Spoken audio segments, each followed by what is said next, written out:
Hora da gente falar sobre política aqui no JC hoje com o nosso comentarista, colunista André Gomes. Boa noite, André. Boa noite, Linda. Vamos começar com a informação que chegou agora há pouco aqui na nossa redação sobre o Tribunal de Justiça ter aprovado o projeto que desinstala comarcas aqui no estado. E aí, quantas comarcas vão ser desinstaladas? Pois é, Linda, exatamente. Apesar de todos os apelos, né, feitos pelos prefeitos, pela população e também pelos deputados estaduais, o Tribunal de Justiça decidiu e aprovou agora há pouco, por 14 votos contra 2, um projeto que é do presidente, né, do Tribunal de Justiça, que desinstala algumas comarcas aqui no estado da Paraíba.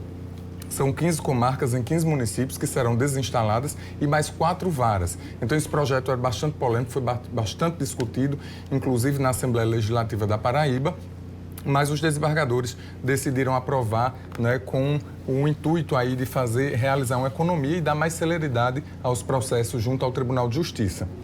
Só para falar aqui para vocês, os municípios que serão afetados com essas desinstalações serão Araçagi, Arara, Barra de Santa Rosa, Bonito de Santa Fé, Cabaceiras, Cacimba de Dentro, Caiçara, Malta, Paulista, Pilões, Prata, Santana dos Garrotes, São Mamede, São João do Cariri, Serraria e Brejo do Cruz. Então, esses são os municípios que, a partir de agora, perderão, vamos dizer assim, essas comarcas que passarão para outros municípios mais próximos. Bom, André, ontem a gente, inclusive, falou aqui no JC com Hermes de Luna, né, sobre mais uma fase da Operação Calvário, onde aí foi citado o nome da deputada Estela Bezerra. Hoje, inclusive, na Assembleia Legislativa, durante a sessão de hoje, ela fez um pronunciamento, usou a tribuna e tudo mais. O que é que ela falou? Como ela reagiu sobre essa citação do nome dela nessas investigações? Exatamente, Linda. Como você falou, ontem isso aconteceu, né? E hoje a deputada ainda não tinha se pronunciado e decidiu fazer isso na tribuna da Assembleia Legislativa da Paraíba. Ela, bastante indignada, disse que não tem nada a ver, foi pega de surpresa, inclusive, com essa citação do nome nesse relatório, dessa fase da Operação Calvário, e disse que pretende que o Ministério Público e o Tribunal de Justiça realizem uma investigação rápida, né, dê celeridade a essa investigação, porque ela quer a prova real, como ela chamou, que ela disse que não tem nada a ver com isso e que o nome dela, de certa forma, foi maculado. Então, ela cobra a agilidade das apurações e das investigações para comprovar que realmente ela não tem nada com isso. E vamos ver o que ela falou. O processo no direito tem rito. O processo tem rito. E, por justiça, precisa inquirir antes de acusar. O contraponto disto é exatamente um processo inquisitório que condena antes de ouvir. Para você ver, Linda, ela bastante também emocionada. Depois disso, a gente ainda tentou repercutir esse assunto com ela, mas ela preferiu não comentar o que ela tinha a dizer. Ela disse na tribuna da casa e também por meio de nota encaminhada para a imprensa da Paraíba. Mas, como eu falei, ela espera agilidade nas apurações do Ministério Público. Como é que foi a reação dos outros deputados, né, já que pela primeira vez nessas investigações, né, no caso da Calvário, chega um membro do parlamento? Exato, Linda. Nunca é bom, não é? Porque a gente já existia uma expectativa de que alguns deputados estaduais poderiam ser citados em algum momento dessa investigação da Operação Calvário. E agora chegou com o nome da deputada Estela Bezerra. E aí, os deputados nunca recebem muito bem. Alguns deputados de oposição utilizaram a tribuna para voltar a cobrar a agilidade do Ministério Público nas apurações, mas os deputados mais ligados à deputada Estela mostraram solidariedade, né? Então, eles falaram com a deputada, mostraram apoio, mas nunca é bem recebido pelos deputados essa questão de investigações, e principalmente quando tem uma investigação envolvendo uma grande organização criminosa, segundo a Justiça, né, instalada aqui no estado da Paraíba.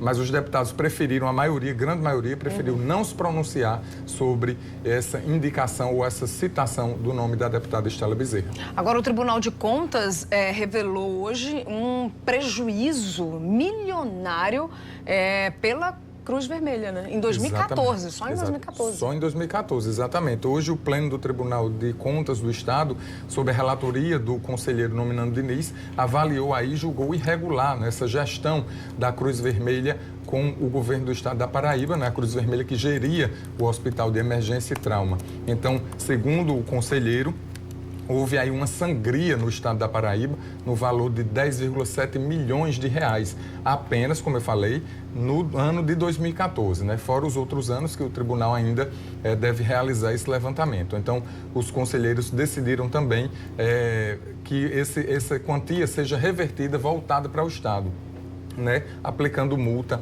aos envolvidos, aos presidentes da Cruz Vermelha, aos diretores da Cruz Vermelha e também ao secretário de saúde da época, que é Valdson Souza, que foi afastado já este ano pelo governador João Azevedo por conta das investigações dentro da Operação Calvário. Vamos agora falar sobre Câmara Municipal de João Pessoa, porque apesar aí da presença de mais de 20 vereadores, não teve votação na Câmara hoje. Vamos acompanhar.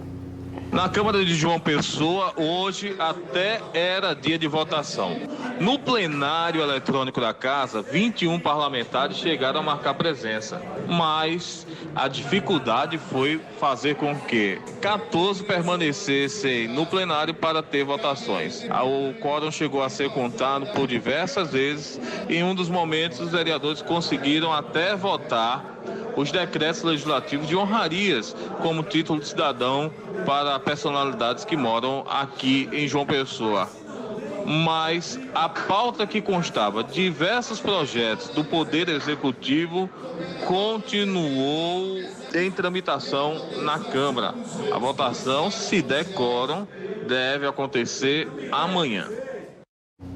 E por lá continua o impasse com relação às emendas positivas, né? Exatamente, Linda. Hoje, inclusive, o vereador Léo Bezerra chegou a questionar os colegas vereadores por conta das emendas, né? Ele queria saber como é que vai ser para o próximo ano, já que eles estão prestes a aprovar aí a lei orçamentária do município de João Pessoa para 2020. Então, já que o prefeito Luciano Cartacho não estaria cumprindo essas emendas impositivas, como é que os vereadores iriam se comportar a respeito dessas emendas para o próximo ano?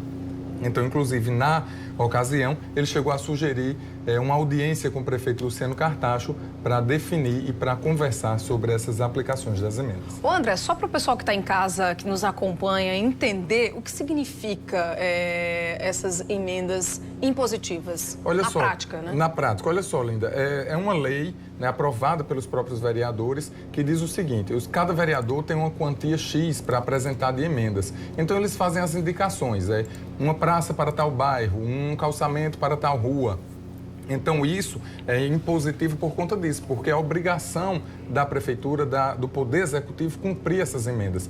É preciso que a prefeitura, o prefeito, cumpra essas emendas indicativas, né, dos vereadores. E a grande confusão é isso, porque o prefeito Luciano Cartacho não estaria cumprindo essas emendas, né? Não estaria apresentando a rubrica dessas emendas impositivas. Então, por isso que alguns vereadores contestam, né, junto ao prefeito, que ele não estaria cumprindo. O Luciano Cartacho disse que cumpre na medida do possível, por conta do orçamento, das dificuldades financeiras. Mas, de fato, o vereador Léo Bezerra disse e atesta que nenhuma das emendas foram cumpridas porque não existe rubrica de nenhuma delas. Ok, André, obrigada pela sua participação. Eu que agradeço. Boa noite. Até a próxima.